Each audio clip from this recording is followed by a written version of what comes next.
YouTube, it's Budget Bug Out, and today, as the title implies, we are going to be going over the bolt action flashlight by Foursevens. This is a flashlight that I've also had for around a year. I got it last SHOT Show, but I'm just going to go over the specs on this. Like I said, I've had this for about 1 year at this point, and I'll tell you why this is one of my more carried flashlights, and you've seen this in my other flashlight videos that I've had in the past, and you can check out those videos if you want in the description box down below. But I'm just going to go over the specs on this, and at the end of the video I'll show this flashlight in action, and I'll talk to you about why it's what I think is such a unique and personal favorite of mine. So let's first off the specs. The length on this flashlight is 5.83 inches. The diameter is 0.71 inches, and then the weight without batteries is 2.7 ounces, so pretty lightweight, pretty small and compact. Some other information, good to know. The battery types on this, and I'll show you guys right here.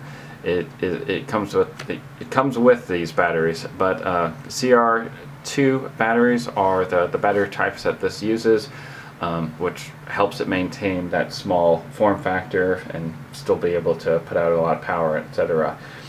And the maximum lumens that this puts out is 490 lumens. The smallest amount of lumens that this can put out in the Moonlight mode, which is the mode that I have it on right now, is 1 lumen, and the longest runtime in that Moonlight mode is 102 hours, which is 4.25 days if you want to mathematically calculate it.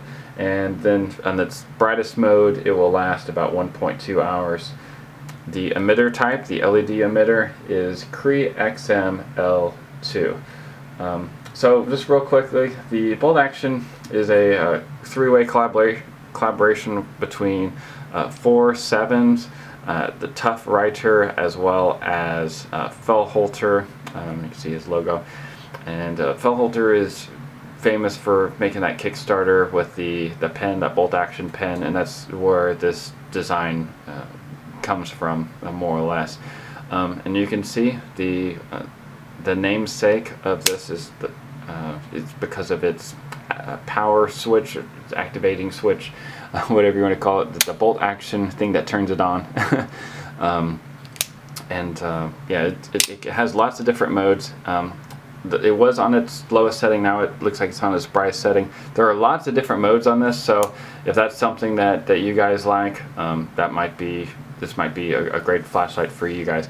So let me see here, let me see all the different modes. So there's like hidden modes, and if you cycle through it a bunch of different times, it will bring you to beacon mode, and then if you cycle through it 10 times, it will bring you to the Moonlight mode. So this mode right here that you should see, I believe it should be 59 lumens, 8 hours. This is a low mode, and then this appears to be the high mode. This is 490 lumens, and that will last for a minute on this mode, and then it will kick down to 245 lumens, and then that's that 1.2 hours runtime. And then if you put it on strobe, that's 490 lumens off the highest output, and then that's 2.4 hours. And then if you just continue to cycle, you can see that it has like SOS mode. Let's see if I can get to the SOS mode. There's the strobe. I think you have to cycle through it 3 times. Here's the beacon mode,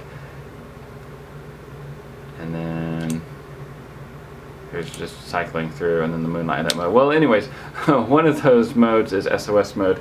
It's similar to the Preon, which is also by Foursevens. I like Foursevens flashlight. That you guys have seen my review of the Maelstrom, the low mode and high mode. This thing puts out 2,000 lumens.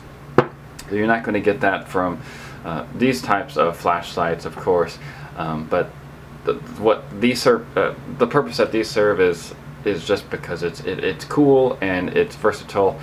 The reasoning behind the bolt action is simply because the maker, which is David Chow, I met him at SHOT Show, he says that it's easier for your thumb to reach back and swipe to turn something on than it is to try to use a button in the back. So he said it just works better with the hand if you have a bolt action.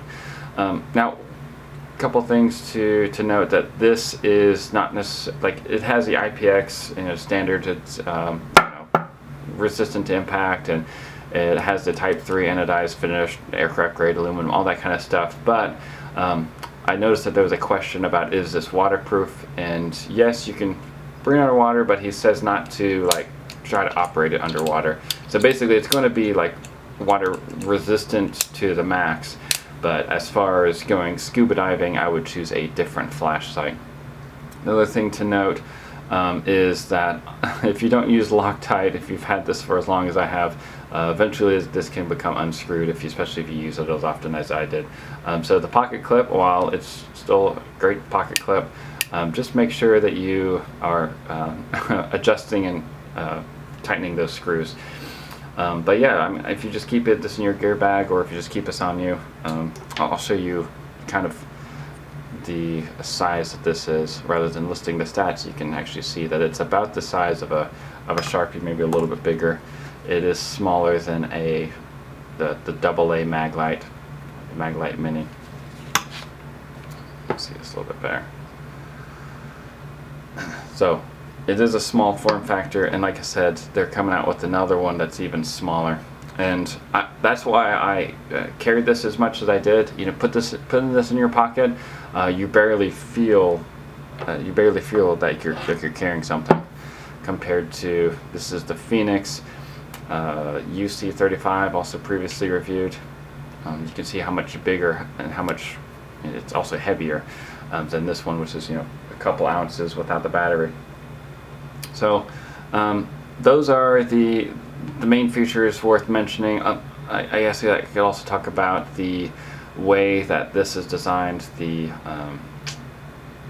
head of the flashlight is designed so that, let me get to a higher setting. The spot, like the hot spot, is it's certain whatever angle. But if you like the spill on this flashlight, I accidentally went to a different mode. But the spill on this flashlight is like 50 degrees. So I think the spot was like 20 degrees. But I'll annotate it both or list it somewhere just to make sure I'm not making up facts. But the point being is that there's only a small distance between the emitter and the glass here, so that way it has an angle that projects out. And that's something that Foursevens does with, especially with the Atom, and I've also reviewed the headlamp by Foursevens. It just has such a huge angle of spill, so that it lights up even more area than a lot of the other flashlights that are out there.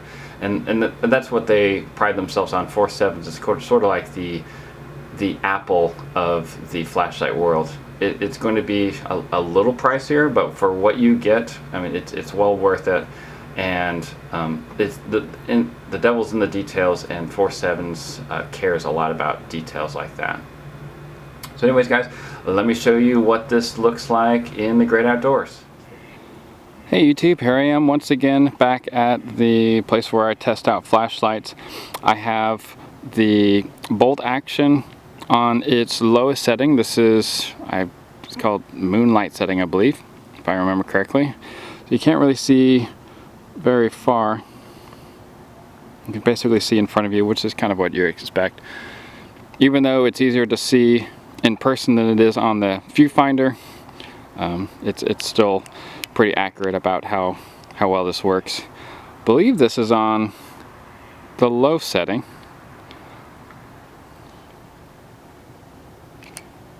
Yep, that was a low setting. Here it is on a higher setting. It goes pretty far. And like I said, looking up from the viewfinder, this is a lot more powerful in person. And then strobe mode. And back again on low, back again on high. So those are all the lumen outputs. But anyways, guys, let me know what you think in the comment section down below. And as always, Y'all stay safe out there, and remember, it pays to be prepared. God bless.